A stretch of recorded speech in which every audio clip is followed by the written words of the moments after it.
how to find comments, notifications, settings on Likee app. Hello guys, in today's video I'm gonna show you how to find comments, notifications, settings on Likee app. First thing, go to Likee app and now click this three lines in the top corner and then click settings, and here just click notifications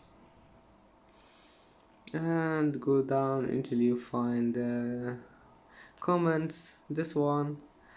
And you can turn it off if you want, and you can turn it on again just by one click.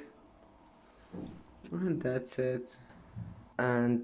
it for today's video. If you like this video, please don't forget like and don't forget subscribe, and thank you for watching this video until the end, and see you in the next video.